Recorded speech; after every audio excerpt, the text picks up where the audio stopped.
Hola, hola, hola, amigos, players, playerettes, dudettes, everybody in between. Welcome. This is episode 111, Game of Crimes. Again, constituting the 111th attempt to silence us, and we shall not go quietly into the night. And welcome back, everybody. Thank you for your continued support. We will not go quietly into the night. Wasn't that Independence Day? Anyway, hey guys, Morgan Wright here, literally here with my partner in crime. Hey everybody, it's Murph. Welcome back. Seriously. Hey guys, some quick housekeeping because that's what it says in the script.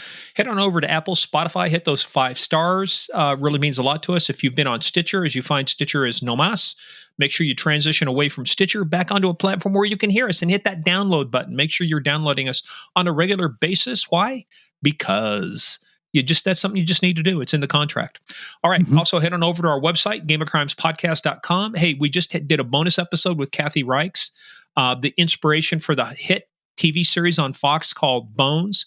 She just released her 22nd novel called The Bone Hacker. So her book's over there, along with our bonus interview, which we dropped on Thursday for you guys. So, hey guys, it's a real easy listen, about an hour. So head on over and listen to that. Also follow us on that thing they call social media at Game of Crimes on Twitter, Game of Crimes on podcast, or Game of Crimes podcast, I should say, on Facebook and the Instagram, and also Game of Crimes fans. Just head on over. Type that into Facebook, and our favorite Mafia Queen, Sandy Salvato, the ruler with the Iron Fist and the Velvet Glove, answer a couple questions, get admittance into the inner sanctum. But the one place you really got to be is Patreon. Patreon.com/Game of Crimes. Right, Murph? Because you like it, I like it. We just got through recording Q&A. An hour and a half of us talking out of our ass. But answering questions from our listeners on Patreon. That's the best part about it. It was good, though. We had some good questions. Normally, it's about an hour. This one wasn't an hour and a half. We had some good discussions from a lot of our folks. And plus, you got to listen to it because Alex, as we will just refer to him, Alex Hall, but he did some, we got to listen to one of his original compositions, and it sounds John Williams, like it sounds Star Wars. It sounds like big movie theme stuff. It's just awesome. That was fantastic. Holy, and I want to mention, too, that, you mentioned Kathy's interview, that bonus episode. I mean, that's what you get here on Game of Crimes. You just never know. We're going to throw a little extra bonus out there to give you something else to listen to. Life is like a box of chocolates. You never know what you're going to get. Never know what you're going to get from us. All right, so head on over to patreon.com/Game of Crimes. We've got that coming up. Got Case of the Month coming up, 911, What's Your Emergency? We've got our Narcometer review, which, by the way, as we found out from reviewing Miami Vice, one of the worst movies ever we've reviewed. It was terrible. Terrible. A lot of action, but absolutely no believability. Nothing. Oh, no, not at all. Anyway, but if you want to find out why it wasn't, you got to head on over to patreon.com/Game of Crimes. Now, before we get started, I have to give you a disclaimer. This is a show about crime. We talk about bad people doing bad things and bad people doing bad things to good people. Sturf, Murph. God, I can't even speak this morning. Me. Yeah, whatever you're called. We can take the story seriously, but we never take ourselves serious. And I don't know what's going to happen, because I tell you what, during the previous recording, he was singing. He did some of the corniest jokes you've ever heard in your life. Listen to Q&A. I was on fire. Yeah, so not sure what's going to happen now. I do. Well, I do know what's going to happen now, because Murph, I need to ask you, do you know what time it is? Do you know what time it is? I'm going to ask you one more time. Do you know what time it is? I bet it's time for Small Town Police Slaughter. Hey, that's we're giving a shout out to you folks over there in Maui and stuff. Man, our hearts are with you. That is, I was watching 5-0 last night.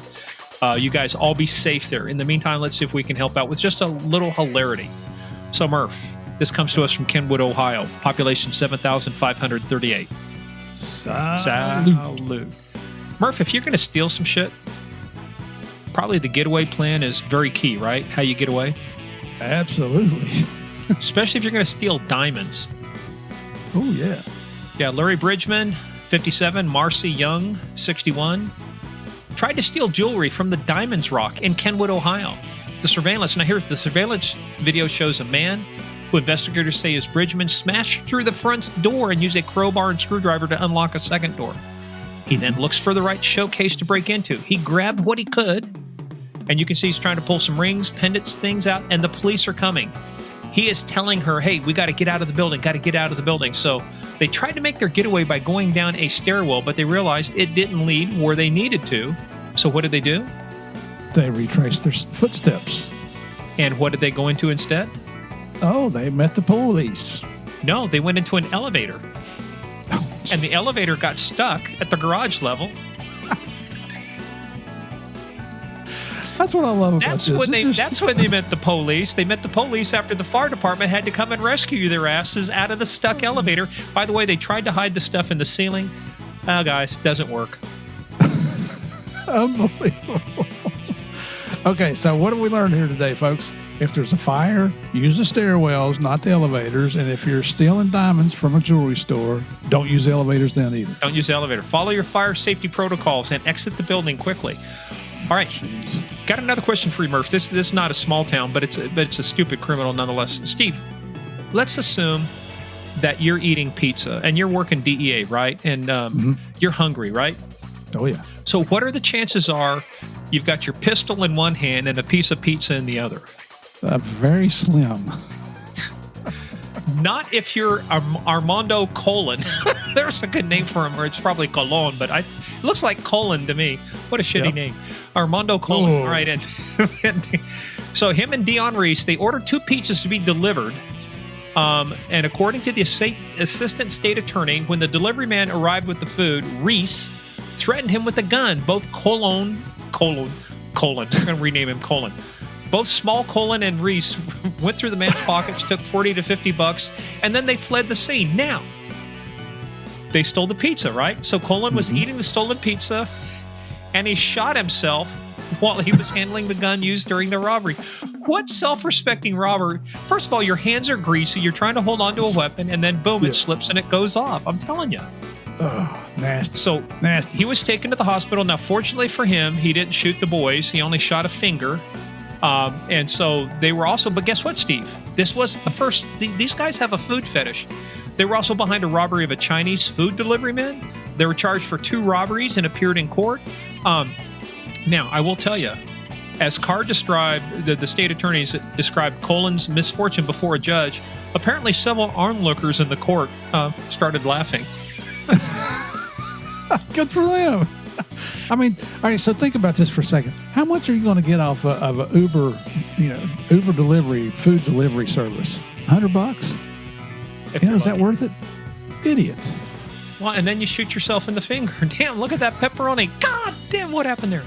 All right, now, Steve, always got to slip in a Florida man story. Florida man. So this dude was caught stealing bicycles accessories from Largo, Florida, which is just right outside Tampa there. So what did he arrest, or what did he swipe? He swiped a bicycle pump, a lock, and an inner tube from the Walmart in Largo. So why did he do that? He parked his bike outside. His bike had a flat tire, so he thought he'd go in, enter the store, and try and stash the items worth $35 under his T-shirt. They spotted him, alerted the police, who collared him. When they initially contacted him, his name is Kazmar, he made the following spontaneous statement. I'm not good at shoplifting. That's what he told the police. Hey, if you're going to go big, get that air pump to go with the tube and the tire. Oh, Steve, but this wasn't his first. It wasn't his first rodeo. It includes 2 prior theft convictions, and he was hit with a felony charge for Tuesday's alleged pilferage. Why? He was arrested last month for stealing $20.78 worth of multiple drinks and sandwiches from another Walmart in St. Pete at the time of his arrest. He was also charged with possession of fentanyl and drug paraphernalia. I knew drugs had to be involved at some point. I honestly thought you were going to say meth. Well, rule number 1, don't do meth, but now we're going to have to say don't do meth or fentanyl. So this guy needs to raise his sights a little bit, If you're going to be a criminal, go big. Raise your standards. That's right, dude. Just quit doing a Walmart, man. Go to a Costco. All right. Or Sam's. So hey, let's set up this next episode, because Murph had a hard time doing this because he had to give props to our next guest, Branson Perry. Why? Because Brandon started off life in the most glorious and noble of all professions as a state trooper. Yeah, but it's Branson, not Brandon. Oh, I'm sorry. My son's name is Brandon. Sorry, Branson. Sorry, Branson, because you know what? I mean, Branson's a big man. Yeah, well, that's why we do this shit over the internet. It doesn't matter. You know what? And I mean, I'll just have to say it was, you guys know my pet name for Morgan here is AAA, because when he was a trooper, he was always changing tires and getting people gas. So it was just AAA squared doing this interview with Branson in here. Hey, Branson, I love you, brother. Don't hurt me. Don't hurt me. Don't hurt me. But I'll tell you what's interesting. Besides, Branson, not Brandon, but Branson. We should change his name to Brandon. But Branson, like Pinchot, the guy that played Serge in Beverly Hills Cop. No, maybe that's who Branson really. No, he's definitely not Branson. That one, Branson Pinchot. He's not Serge, but he did have one of the most. We'll tell you a little bit, but we'll tell you this. But we want to get into the story because when he started off on the highway patrol as a state trooper, Steve, I have never been involved in anything like this. I think you said you never had. I had never heard of a situation like this. Never happening. I was a cop for 38 years and never heard of anything like this. This boy, I'm gonna tell you what, Branson is setting a new standard when it comes to hitting the road out there, brother. He's tell people we wanted to have him. We wanted to have him for a follow up too, and we're going to bring him on. And the follow up was, dude seized several tons of an illicit substance by doing something we just talked about in our Q&A, which was a consensual encounter, and discovered that we're going to have him back on. But Branson he's busier now than he ever was as a trooper, I think, now that he's over at the Oklahoma Bureau of Narcotics Enforcement. Yeah. And it's, well, you're not going to hear him talk about it because this happened after we did his interview, so we're in August now recording this, and this was in July. Had 5 major interdiction stops. He's one of the best interdictors in the whole country. One of those was he did a consensual stop and a truck stop. Walked away with 7 tons of weed. Now, that's a little bit more than personal use. But here's the important part of that. Everybody thought marijuana legalization in the United States was going to stop loads of weed coming in from Mexico. Trust us. That's not going to happen. Go back and listen to John Norris's interview on episode 108. This is just a continuation of what's been going on with the Mexican cartels. And thank God we got people like Branson out there who are dedicating his life. You know how hot it's been, and you're out there on the highway. He sent me a text message, said they had to change their work hours to 4 a.m. to 2 p.m. because it's so damn hot out there they couldn't survive. So and we got onto Branson, courtesy of who again? Oh, Mr. Wayne Stinnett out in Oklahoma. Wayne is fantastic. Former guest on our show, episode 101. And listen to his episode, too, talking about the proliferation of marijuana, what's going on out there. The cartels have not gone away. You listen to that. You listen to John Norris. And then now when you listen to Branson, what you're going to realize is that it has created a series of unintended consequences for what the cartels get involved in and illicit stuff. And as with John Norris, we found out, too, the just enormous environmental damage and impact that it does. But this is good stuff. Branson, not Brandon. Good. Well, I was going to say that, they just had the Oklahoma A1 conference. That's their narcotics association out there. And guess who one of their guest speakers was? From episode 86 of Game and Crimes, Mr. Kevin Black. Ooh, guess what? Kevin talked about how he crapped his pants. Kevin, we are not going to let that go, brother.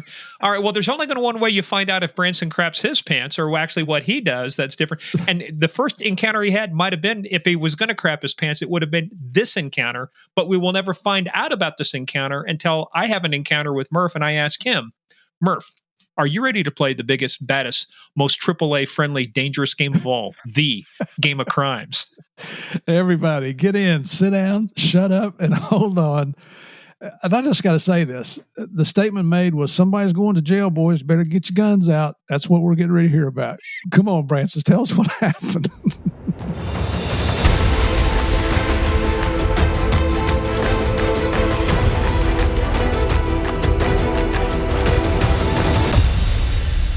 Hey, you guys, we are back again with yet another. This is going to be a terrific episode because I had to stop this guy. I don't want to know. Save it for the podcast because it is a. By the way, Murph, how do you refer to troopers? What do you call them? Well, see, now what I call you is AAA, and all troopers. And for our guest today, I'm sure he can back this up. Although he has another occupation he doesn't know I know about. So troopers. I mean, no. I mean, troopers go out and they help people. They help them change their tires on the highway. They go get them gas. They might get them something to eat, whatever it takes. So I call Morgan AAA. But now here's what I found out about Branson, and he held out on us, Morgan. So we got sandbagged. There is a penalty. He didn't tell me about his career with UPS. Well, what color are Oklahoma Trooper uniforms? That'd be brown. Yep. And what color is UPS uniforms? Kind of a crap brown, I think. Brown, golden brown. Well, look, we ought to tell people who we're talking to. It's Branson Perry, former Oklahoma trooper, and now he's got another badge on his shirt. What is that badge on your shirt? The Oklahoma Bureau of Narcotics. Yeehaw. Yeah. It seems to me, Murph, we know a couple people that were with the Oklahoma Bureau of Narcotics. We have. And you know what? And our regular listeners know who we're talking about. It's Wayne Stinnett, former head of the Oklahoma Narcotics. Was it A1 is what they call their association? Right. I never can remember the whole acronym, but Wayne has been fantastic for us. We had him on the show here just a few weeks ago. When we had Kevin Holtry on from Boise, Idaho, I couldn't get any contact information for Kevin, and I reached out to Wayne. He says, I don't know him, but I know somebody that does know him. So Wayne is in the game of crimes world. Wayne Stinnett is a hero here. He's the one that introduced us to Branson here. I'm not going to tell you where I got the story about the brown uniform, but you can probably figure that out as a trained criminal investigator. We're going to find out. Hey, well, first of all, welcome to Game of Crimes. Branson Perry, former Oklahoma State Trooper. Troopers rule. Yes, sir. Well, here we go. So, our listeners, I apologize because if they're probably going to talk about, who has the cheapest gas prices and what record services are available for you. Well, let me tell you, when gas prices started getting high and they started limiting your mileage, and the sergeant started checking how many miles you were driving. You remember those days, don't you, Branson? Yes, I do. Man. We would just work in one spot and give them hell kind of thing. Have them come to you. That's right. And just to say, I am honored to have you on here, Branson. I'm so thankful that you agreed to come on. This guy's still working. Us last time, we were getting ready to go, and he goes, "No, I got to go take a poop." And so the guy takes a poop. That's more important than being on our show. I thought troopers carried toilet paper in the trunk of your car. I don't know. That's not why I couldn't come. But I'll let y'all. About it. Right now, Branson's wondering, what the heck did I get myself into? Yeah, I know it. You know what it's like when you're out 15 miles from district headquarters, close, and there's nothing out there. It's like, there's a couple things you can do, but number 2 is not one of them. So that's right. That's exactly right. I'll tell you a story later about toilet paper. Anyway, but let's get back to you, Branson, as we do with everybody. Yes. Cosa Nostra, thing of ours. How did you, Branson Perry, get started in this thing of ours we called law enforcement? Were you like hanging around an OU Oklahoma State game? You got arrested? I mean, for what? For drinking beer? No. It's a lot simpler than that, man. My dad was a state trooper from 1969. He graduated from the 25th Highway Patrol Academy from 69. He retired in 96. Did his entire career in Tulsa. Retired as a troop commander there. His name is Ken Perry. And I tell you what, fellas, I've been blessed. That's absolutely the only job I ever wanted to do. I'd run out to my dad's car and get on the radio when I was a little kid and get my butt in trouble on that. And honestly, it's really, and my dad never one time said, son, I think you need to be a trooper. It was, he was pretty stoic about it, but that's exactly, he was my hero, and he passed away in 2004, but he was quite the man, and I just want to be like him. Morgan, why don't we dedicate today's episode to Branson's dad? Yes, what was his name again? Ken Perry. Ken Perry. So Thank you for your service, Ken. God bless you. There's a special place for people that dedicate their lives to serving the public. So proud troopers have an extra special place too. So we have a very special place. This is hey, for our listeners, if y'all hear me snoring, it's because they're telling trooper stories. Hey, look, you're going to find they're kind of boring. When God gets in trouble, who does he call? He calls troopers. That's right. That's what I tell myself. Hey, what's interesting too, my sister, when she got married, her husband to be, he was a book publisher little bit. They were in the 59th floor of the Earl Roberts Towers. They're in Tulsa. So I went down to her wedding. The wedding. They got married in the atrium of the Earl Roberts Towers. It was like beautiful. Tulsa was just beautiful down there. Hey, Branson and Steve, hang on for just a second. I want to tell you about something. Now, a lot of us, we work on articles, we work on emails, we're writing things, we're hunting for jobs, or even creating posts on social media. So do you struggle to get those things done? You want to improve what it is you're doing? Well, look, when it comes to writing with AI, Grammarly is the expert. For years, they've been helping students and professionals harness the power of AI to perfect their writing wherever they are. And now they're bringing you Grammarly Go to help you tackle your projects. It's the new product that brings the capabilities of personalized AI to the Grammarly experience. Now, let me tell you, I've been working on a book. I know we've talked about it. Sherry, TikTok. I just finished it up. I'm using Grammarly right now as we speak to go through and edit my manuscript, fine-tune it, polish it up, make it as perfect as it can get. Now, here's the way it works. You can get ideas. You can unlock your creative potential. So you need some inspiration. Save time with AI and get instant drafts or outlines with Grammarly Go. It can even help you plan out your whole itinerary for your vacation. Or, for example, say, hey, give me 10 ideas for decorating a taco truck. Who else does that for you? Only Grammarly. So, need to draft an important email? Don't know where to start? Well, look, input a prompt to generate one in seconds. And the best part, and this is what gets Merce's attention, it's free to use. You'll be amazed at what you can do with Grammarly Go. Go to grammarlygo.com/go to download and learn more about Grammarly Go. That's GRAMMARLY.com/go. Hey guys, let's get back into the story. Yeah, it's pretty nice down there still, but it gets a little sporty in a couple different directions. Depending on where you go. Well, let's talk about this. So what year, so after you got done with high school, what'd you do? I went to play college football, and which is the other thing I wanted to do. And I ended up at Northeastern State University. It was an AIA college at the time. I know you well. Yeah. Did you ever know the college Fort Hays State? Yeah, I know Fort Hays. That's where I went to. Yes, yeah. So we were in AIA Division I at that time. Our last year, I find myself talking more about this the older I get. I didn't used to talk about it, but we won a national championship my senior year, so it was kind of cool. National champ. What position? Defensive tackle. So, all right. Yeah. That explains why you became an Oklahoma trooper instead of a Kansas one. To the head. Yeah, that's right. Go hit that guy. Are your knuckles all gnarled up and everything? Oh, well, I've already had a knee replacement, if that tells you anything. I'm with you, brother. I'm with you. Yeah, about a year ago almost. So, but we're good. So how big of a school was it? Like 5,000-6,000 people, maybe? No. It's always been a pretty large school.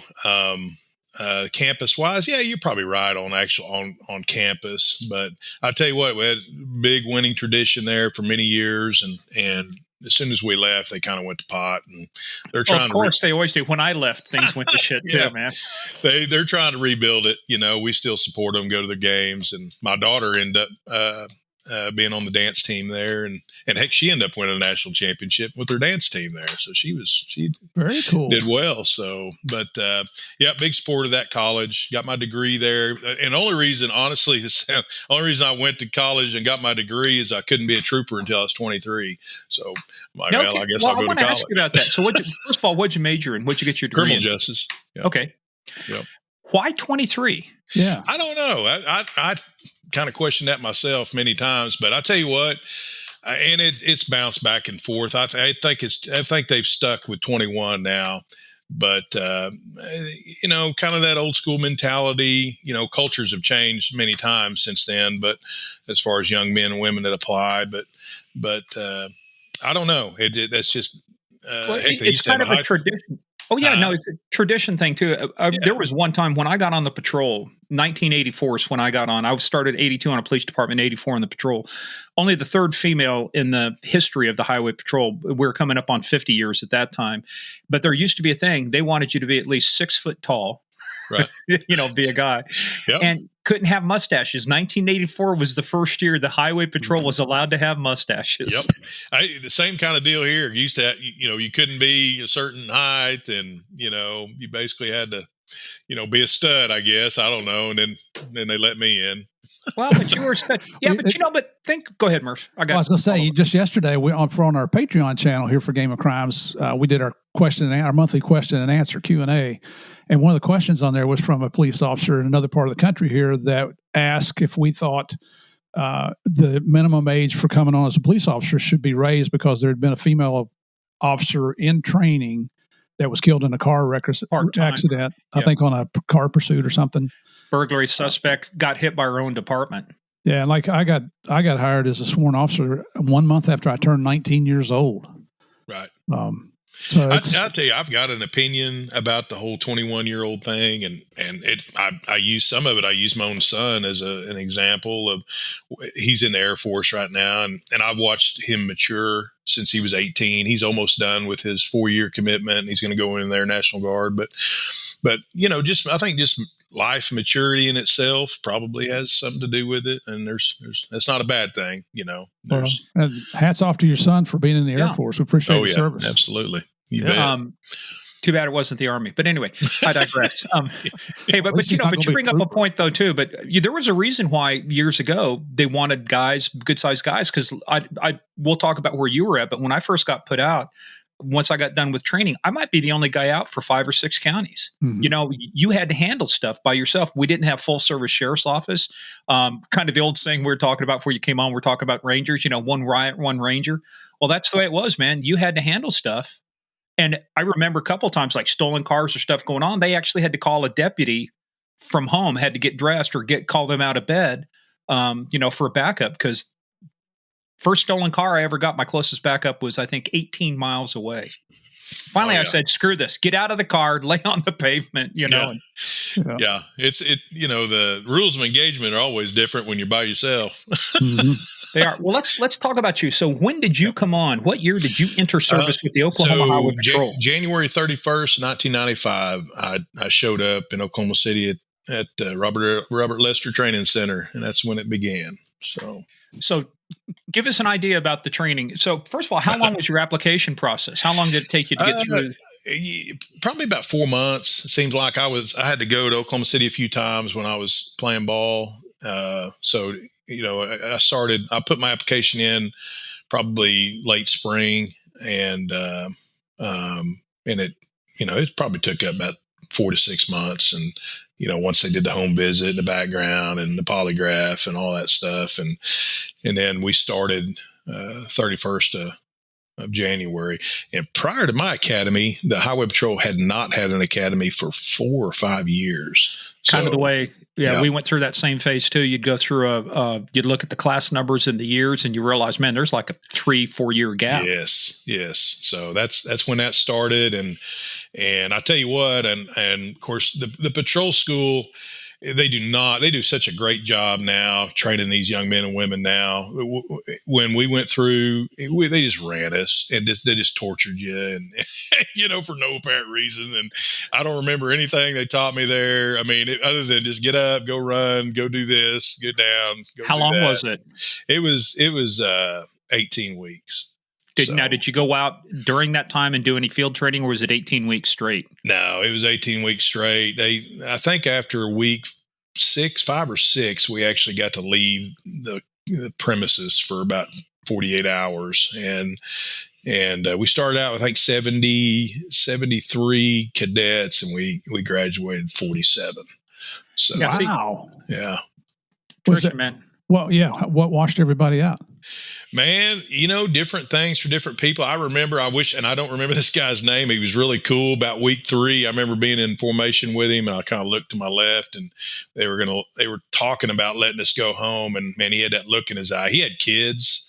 That's really tough, and he had kids, and I'm like, dude, you ain't coming back, are you? He's gone. But I'd be remiss if I didn't talk about, one of my litter mates, Steve Smith, badge 725. He was shot in the neck, became paraplegic.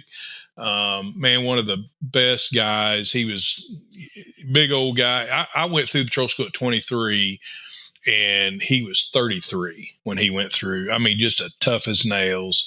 And he spent he spent several years in a wheelchair after he was shot and ended up passing. But you know, that I always like to talk about him anytime I get a chance. So he was a good partner. We do too, brother. Yeah, it's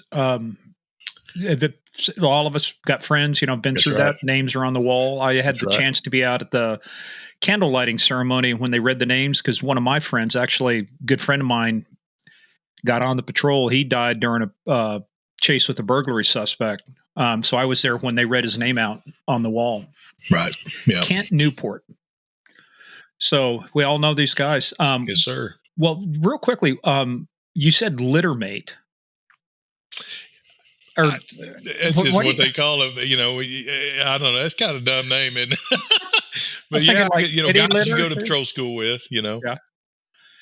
Well, that was interesting because when I went through, they were actually pretty nice. They let you out Friday at 5:00. You had to be back Sunday by 5. And then, but what was different though is once they figured out what your duty station was going to be, I had to move out there. After 7 weeks, then we had 4 weeks out in the field riding with our training officer in a training uniform, and then come back to finish 7 weeks of the academy. That is different. That's a different way of doing it. Yep. Yeah, it was tough, but let's talk about. They have to start teaching you guys mechanics so you can do minor repairs on the engines on the side of the highway. Yeah. That way you don't have to call. Change the tire, all that stuff. AAA's here. Remember, AAA's got a ticket book too. Remember, Murphy, if it wasn't for the uniform guys, you wouldn't have nothing to stat. Well, that's true. You know, I mean, it's there, like boom, Mike. Thank you very much. You know, DEA stands for don't expect anything. That's so, right. You know, hey, look at the seizure I got today. No, the troopers got that today. You're just taking credit for it. But I tell you what, we do have a little bit better than ATF. ATF stands for adopt that. You can figure out what the F stands for. No, it stands for after the fire. That's when they show up. After the fact. After the fire. Dun, dun, dun, dun. Okay, well, we got to pick on everybody. Famous but incompetent. Yeah. Lou Velozio going to want to kick my ass next time I see him. Yeah, no, Lou can kick his ass. By the way, I never came up with, what do we say for U.S. Marshal Service, USMS? I don't know, because I don't want to piss off Bill Sarukas. He'll count your ass down. Yeah. Hey, well, tell us real quick about your friend. What happened? Badge 725.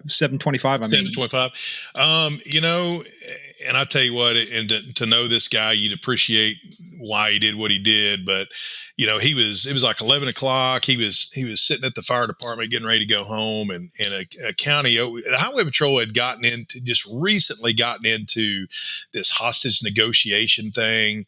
I think they kind of outkicked their coverage as far as training goes in that time. But you know, Steve would have showed up regardless, but he had gotten involved in that.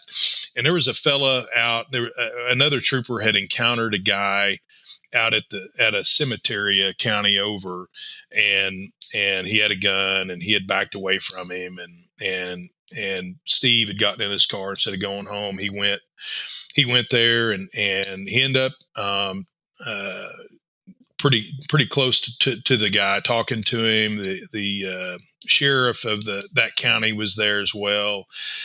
Long story short, after a little bit of a conversation with him, he talked the guy into putting the gun down. What they did not know is that this guy had murdered either his wife or his girlfriend and had dumped her body out there at that cemetery, and just that evening. And anyway, a little struggle ensued, and the bad guy got the gun, shot the sheriff in the arm, and then shot Steve. It was a .357, got him in the neck, and that bullet went into his vertebrae, and that's kind of what ended up taking his life several years later. You know, but he became a paraplegic. But what happened to the piece of shit?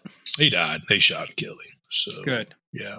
So, but you know, that was really, I tell you what, and you know, God's been a big part of my life throughout my career as most law enforcement officers. You have those moments. And I remember back in the day, you know, everybody would have like a scanner, you know, and, it was on a Sunday because we had gone to church that evening, and I come home, and I never was really into scanners or anything. And I went out to the garage and got that thing and turned it on, and I was listening to it, and I heard one of the older troopers, his name's Ted Hollingsworth. I heard him go 10-8 on the radio. I'm like, I know he worked a day shift that day. So I called him and I'm like, man, what are you doing? And he's like, man, Steve's been shot and we're going to go talk to Jeanette, his wife.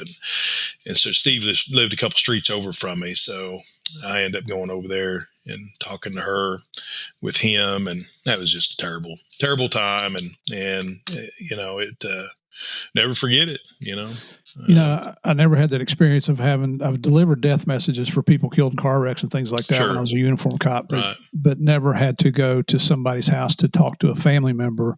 Even, my partner got shot in Miami in '89 with DEA, but he was single. And the biggest thing we had to do there was keep his two different girlfriends separated out of the hospital. Yeah, I bet that was which is true. That was a deal. I guarantee it. But I can't imagine a worse thing than going and telling a brother officer's family what happened. Yeah. I tell you, it grew me up. I was pretty young still, and just kind of watching the process, and I was really impressed with a lot of different troopers, the way they handled that, and in the years to come, really, I say years. A lot of time, when the fanfare stops and the welcome home banners go away, and Steve's still sitting there in a wheelchair, and there was a lot of troopers that did a really good job of keeping him involved in things, and myself, just maintaining my relationship with him, and I tell you, and I always like telling funny stories about him. He was such a cut up and Andy Griffith type. But I was over at his house one evening. He would want me to tell this story. He had a colostomy bag, and we were watching TV, and he'd look at me. He'd say, "Bubba," he said, he kind of looked down at his colostomy. He goes, "I think it's time." And of course, this is when you love your brother right here. I'm like, all right. And it was just a funny time between him and I changed that thing. And I'll tell you what is the most rancid smell. And he'd look at me and he'd start laughing so hard he'd cry. And I'd never forget that. It was just kind of his little dig at me, He says, he goes, "I'm glad you're doing it." That's a perfect story to talk about the culture in law enforcement, the brotherhood and sisterhood that we have because of. Yeah. And if you've been in the military or you've been in an occupation where there's a high chance of danger and, injury and death, not just law enforcement, military, but other first responders, electrical workers, whoever. But you build up this bond where, you were literally willing to do just about anything to help your brother or sister out. And that's, it's a nasty story, but that's the truth in the law enforcement culture. But that's what it is. And by the way, I just pulled up ODMP. So Trooper Stephen Roy Smith, badge 725. Incident date Sunday, April 25th, 1999. Into watch Thursday, February 9th, 2006. So this is us saluting him until Valhalla, brother. Yes, sir. Yeah. Yes, sir. Thank you. All right. Well, let's move on to something. Yeah. Let's lighten the thing up a little bit. After the colostomy bag, I don't know where to go with this. So. There you go. Hey, well, let's talk about because there's a couple. So, what did you do between college and getting on the highway patrol? There wasn't anything. As soon as I played my last football game December 17th, and then I joined the patrol 31st of January. So you were 23? Yes, sir. What, you take a little while to graduate college? What, you on the 6-year plan? Morgan, you can see he's a big guy, right? I'm that's why we're doing this over video remote, man. Yeah, I think I was on the 4.5-year plan. Okay. Yeah, I used all my eligibility. There you go. Murph was on the 4.5-year plan too back in 3rd grade. He had the same problems. Darn right. But hey, I stuck with it. I never gave up. Stuck with it. That's right. Hey, well, so you get out of training. Now, how long are you guys out in training before you're released? I think we went through, May, June, July. I think it was a 3-month period where we were with 2 different FTOs, and then they turn you loose. So, but when he was in the academy, now, there's got to be some funny stories that came out of the academy. Man, I try to put that thing out of my mind. It was bad, huh? Yeah, it was. It had some. It was just rough on you, Is that their goal, is to see, so we've talked to some guys who've gone through BUDS, SEAL training, Ranger training, and a lot of that is just designed to see, do you have the will to stick it out? Do you have the will to win? Was that some of it, or was there? Oh, it was really the majority of it, just, staying hooked up. And I tell you what, I do have one kind of, when you're going through those academy environments, those commandants and those leaders in there, we would go run, and then before you know, of course we didn't know that this was happening, but like, you got all these academy staff out running with you, and then you come in and you walk in, you go up on the third deck on the third floor, and they're already in Class A uniform, all shined up. You're like, wait a minute, you were just out running with us. How did this happen? And your brain is, because you're so tired. And anyway, but there's this one guy, at the time he was a captain. He was our commandant. His name was Jim Roper. And he went on to be I thought very highly of him, Marine. He would give us those nighttime speeches, you and only look to your left, look to your right. It behoove you to, to quit, if you ain't got it. I mean, he gave us all those speeches and motivated us. Well, we kind of put him up on a pedestal, man, because he was 6'5", 225. He would, he'd come take your rifle from you when you're out there running, and take it from you and run around in circles. I mean, he was just a stud. Well, we had him pretty high. And I remember one time, the Oklahoma City bombing happened right at the end of our academy. And we were scheduled we graduated in May, and it obviously happened in April. And so, with a lack of a better word or phrase, I mean, things just kind of went to shit there in Oklahoma City. And we felt that concussion, just a few miles away from it, and went upstairs, saw the black plume, and so things started happening, and people trying to respond that we've never really responded to anything like that before. Well, a couple of days had gone by, and they used our academy to man the inside perimeter of the bombing site. And they'd drive us over there every morning, and all these leaders within the Highway Patrol are being tested right now with their leadership abilities.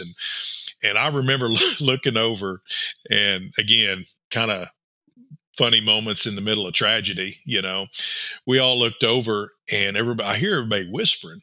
I'm like, what's going on? And they're like, look, there's Major Roper over there.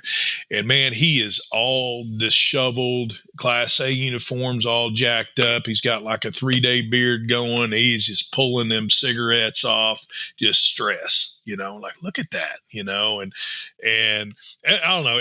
I'll never forget that. It really wasn't maybe a funny moment, but it was just something that we experienced in the middle of all that tragedy. A bunch of troopers trying to get it right and do things, and I don't know, stepping up and handling business there. But it was quite the experience. I'll never forget that. On our Patreon episode yesterday, one of the questions asked was, what's like for Steve, other than Pablo, which is the only thing he's been resting, been playing on for, Only had to do one, brother. Only had to do one, man. What's a famous case? Well, interestingly enough, when I was a detective, I got off the patrol, got on the police department because I wanted to go into investigations. And I worked with the FBI to follow up leads on the Oklahoma City bombing. But here's the thing: both Nichols and McVeigh, when they got out of the service, terminal service, they went through my mom's office. My mom was the secretary for the garrison commander. She processed both Nichols and McVeigh out. They rented the truck from a Ryder truck rental on Golden Belt Boulevard in Junction City, Kansas, 1 mile from where my mother lived. The asswipes built the bomb at Geary County State Lake, 5 miles from the front door of my boyhood home. And when they found the video surveillance of McVeigh, because I was born at Fort Riley, so we moved around the world, ended up back at Fort Riley. So when we started talking about this, I mean, there's so many touch points with that. And then I remember my training officer at Salina PD was a guy named Bob Gardner. He went to the Dickinson County Sheriff's Office. Well, when they finally identified them and made the arrest, and they arrested Terry Nichols in Harrington, Kansas, I turned on the news. I see my training officer with that piece of shit and handcuffs on him. And Ken Patarik, I think his name was the U.S. Marshal for Kansas. I remember seeing those guys take him into custody. And so it was like that. I was in Orlando, Florida at a cop training conference when that happened. And I mean, it's like same thing with us. everything just stops and everybody's trying to get information. So that the place that they had me and a few of my guys set up at that entrance, that video of that bank where you see the truck going right before it parked. Yeah. So there was a vehicle parked right there, and when we showed up right there, there was an axle embedded inside this vehicle, and that was actually the axle from that Ryder truck. Yeah, I remember the ATF coming and roping it off a few days later. And some of the pictures that came out of that, the picture, and I think he just passed away, right? The one firefighter that was holding the child in his arms. Yes. Yeah. And but I'll tell you, we bag on the FBI, but what I give them credit for is like with the first Trade Center bombing or this one. We had Ed Davis on, the commissioner of the Boston Police, talking about the Boston Marathon bombing. But when they bring all their people out and they get going and you start looking for stuff, just finding the VIN, the vehicle identification number, looking for little stuff like that to track it back and figure out who it was. I mean, that was all obviously an all hands on deck thing, man. So how did that forever change you when you saw that? It was, I tell you, me and my family were just in Oklahoma City the other day, and I every time we go and spend time there, I take them down to the memorial and I point out different things. And I remember the church that they had a temporary mortuary there, and the body parts in the trailer and the smell and all that. I'll never forget any of that stuff. Young man, 23 years old, hadn't seen squat, and just kind of processing that stuff and really just kind of hanging on to it because I really didn't know I didn't know what evil was when I was at that point in my life, and just kind of tucked it away, went to work, let it motivate me a little bit. And then years later, it starts kind of unfolding like there's some real evil in this world, and I just happened to be witness to that event. But it motivated me really to be really steady and vigilant in my work program, and really have kind of a 5,000 foot view of what I'm doing on the interstate. And I tell you what, I'm the guy that when you have the right people pour into you and the right people invest in you, I'm the product of that. I've never accomplished anything on my own. I've been very lucky to have troopers and police officers that are much older than me that have influenced me, taken time to teach me, and I've had an agency to allow me to grow and to prosper and stand by me in good and bad. And I had an incredible blessed career hunting bad guys, and I guarantee it, I wouldn't rewrite it any other way. I mean, it really was. I mean, Charlie Hanger was one of my supervisors. I was about to ask about, he's the guy who stopped Timothy McVeigh. Yeah. I mean, he ended up being in our interdiction division was called the Special Operations Division. I did from 1998 until I retired. I was in that division, and I did my last 6 years at DEA in Tulsa, but from 98 to 15, I was on the road, and Charlie was one of my supervisors. I got some really funny stories about Charlie, but great leader. But just there's a lot of men that dumped into me and helped me have the success that I had. So. Branson, you said that there was a lot of luck involved. I don't believe in luck, and I don't believe in coincidence. I think that everything happens for a reason. That's right. The good Lord put you where you're supposed to be, and then He introduced people into your life that made you into what you are now. Yep. And I mean, God bless Him for doing that. God bless you for recognizing what was going on and taking advantage of the situation and being successful. Well, my dad told me when I joined the patrol, he said, "Son, I'll tell you one thing that you need to do is you need to make sure that you seek out opportunities on the highway patrol that'll help you do a job outside the patrol, and help you allow them to teach you something unique." And when I saw the opportunity to be involved in criminal interdiction, and that encompasses dog. I mean, I handled 5 dogs. I teach, interview interrogation type stuff for many years now. I had a guy named Carl Culberson from Epic, DIAP Epic program that dumped into me and, bless his heart, he died of pancreatic cancer, but he was a big part of helping me, become a DIAP instructor. And I traveled the country with that crazy guy. But so my dad just told me, you need to make sure that you pick up a skill set from the patrol that will help you go beyond that. Life after the patrol. Yeah. Right. And teaching, criminal interdiction, dog handling, those type of things have served me well. And man, the amount of people, I've got to teach, I think by now, like in 36 states around the country, interdiction, interview, control deliveries, those type of things. Of course, I got to accompany the DEA, piece of it when I was a TFO, which, taught me an additional skill set. And so I've just been real blessed with opportunities. And I credit my dad for telling me, hey, chase those unique opportunities down that'll set you apart, You became one of the leading, if not the leading interdiction trooper in the United States, right? And I wouldn't claim that title. There's so many guys that I would put there in front of me. I tell you, I was very blessed. Me and some guys were very blessed because right after 9/11, we kind of learned interdiction through a fire hose almost. I mean, we were doing very well prior to 9/11. When 9/11 happened, buddy,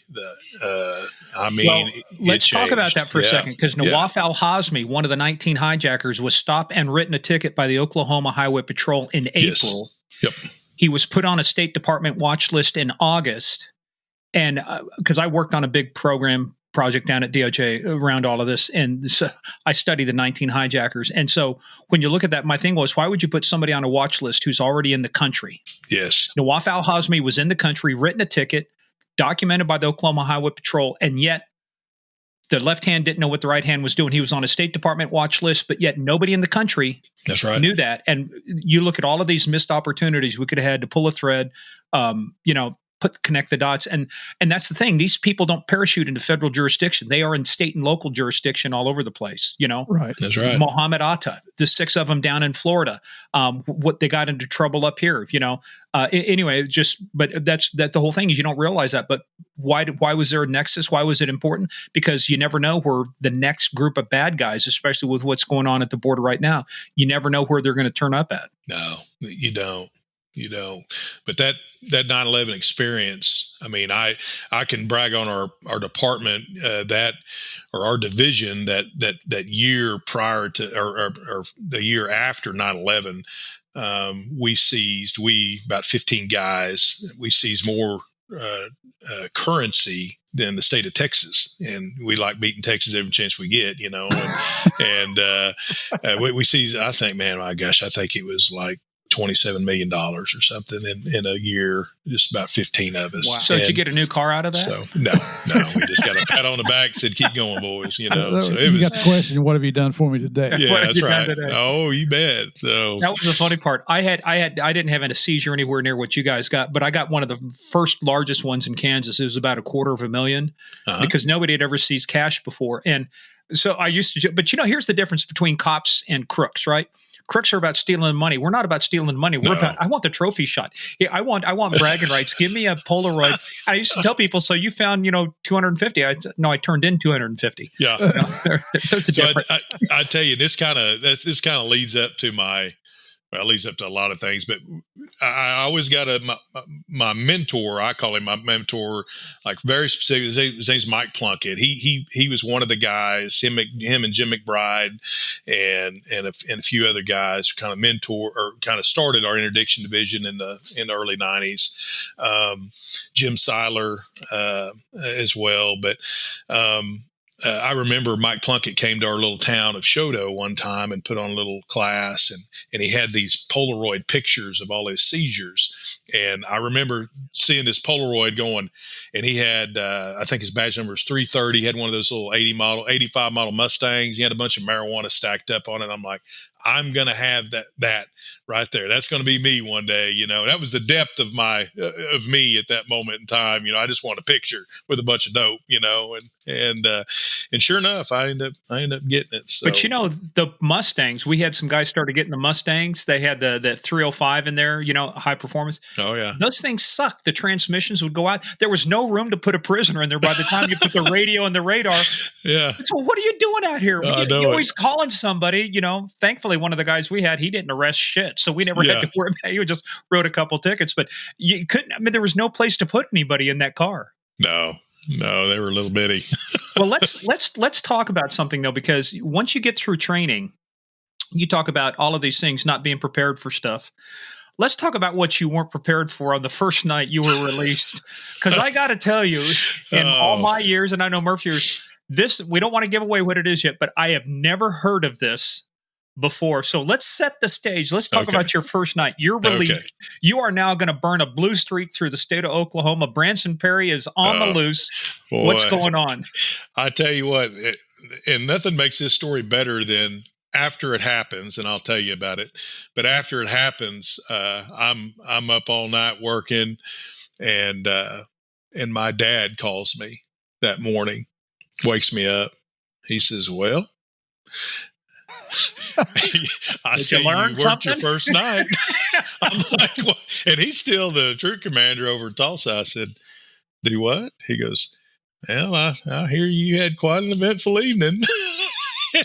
I'm like, "Dad, they didn't teach me how to handle that at patrol school. They just ran me, So, well, let's talk about that. So, why was your dad inquiring? Let's talk about this event. So, what was going on? All right, and you know what?